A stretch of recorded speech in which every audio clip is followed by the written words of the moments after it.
Welcome back. How to build self control for your revenge body.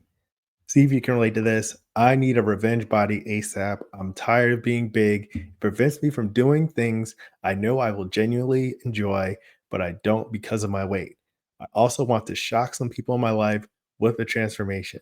I genuinely feel I am very pretty and would look way better if I was smaller. I get a lot of compliments even as a big person, so it makes me wonder what would happen if I was smaller. Severely addicted to sugar. That's my main problem. I'm unable to have any meal without added sugar.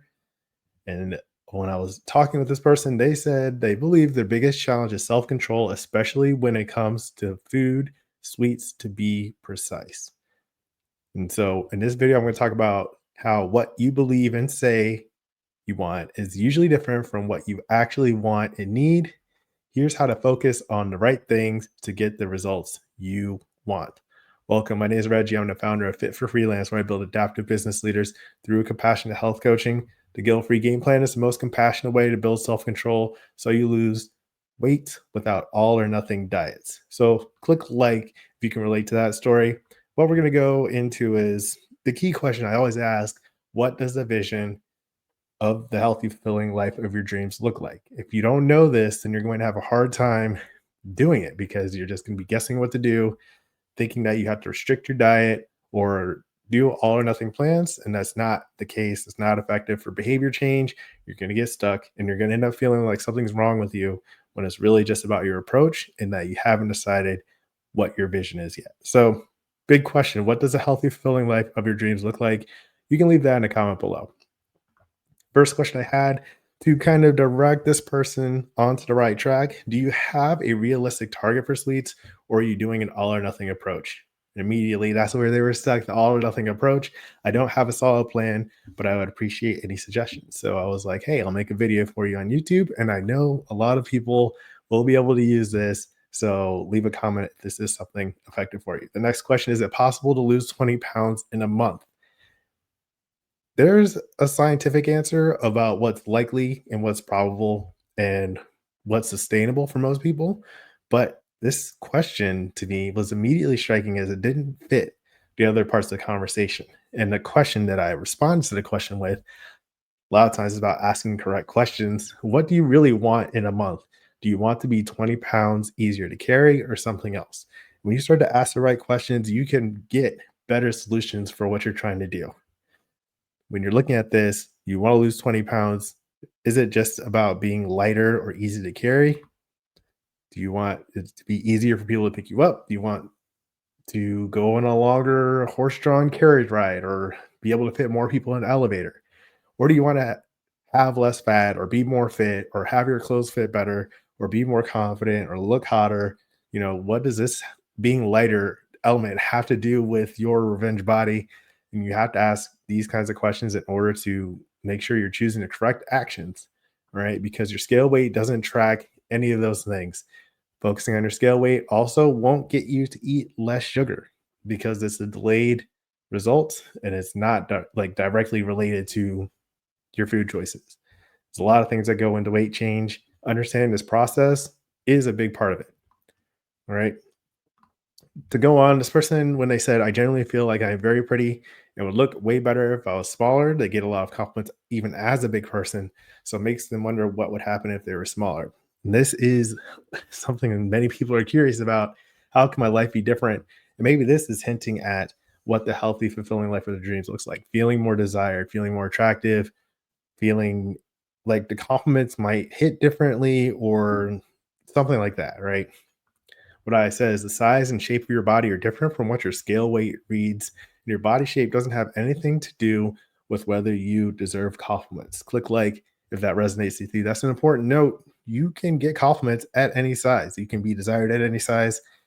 Those specific things aren't really the key for what you're looking for. You want to dig a little deeper and find out what you really want. And it's definitely not related to how heavy you are physically or on your scale, like how much you weigh down your scale or how hard you are to carry, right? I talk about this a lot on the channel: effective ways to measure your weight loss journey. I'll put that link below on YouTube. And this always points back to what does a healthy, fulfilling life of your dreams look like? When you have this clear vision for yourself and you're able to identify what's really important when it comes to what you want for yourself. It's not just about, you know, getting revenge or feeling loved or anything like that. It's more about being able to build this life. So, what does it look like? Identify it. Then the next thing that I work on with you in the guilt-free process is knowing how to make sustainable changes in how you eat. So this person said they were struggling with eating sugar and they fully believed that that was their biggest challenge. So if you want to adjust how you eat so you don't have to have added sugar with every meal, then you would do things, some of the strategies you might find online or something that like I would be able to help you with in terms of degree in nutrition, master's in medical science, behavior change, all that stuff. So eat more high fiber foods like fruits, especially 5+ servings of fruits and veggies per day is the public health recommendation. And then you can try to replace refined sugars with fruit. So you still get sweet taste, but you also get that fiber.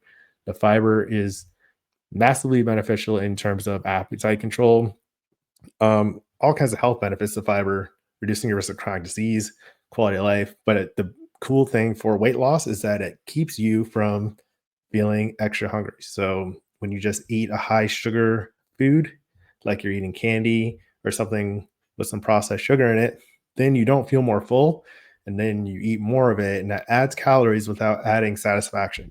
So if you can replace those with more fruit, you're likely to have success. Another big thing for people when they are eating a lot of sweets or salty foods, they may be dehydrated. So make sure you're drinking enough water.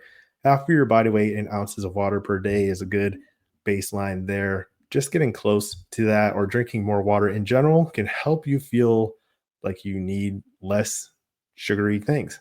And so those things work together. That's how focus supports that. When you know what to look for instead of just thinking like I need to cut out all my added sugar, then that's really difficult to do and you're going to have a hard time with that versus thinking about how fiber and other elements impact how much sugar you eat.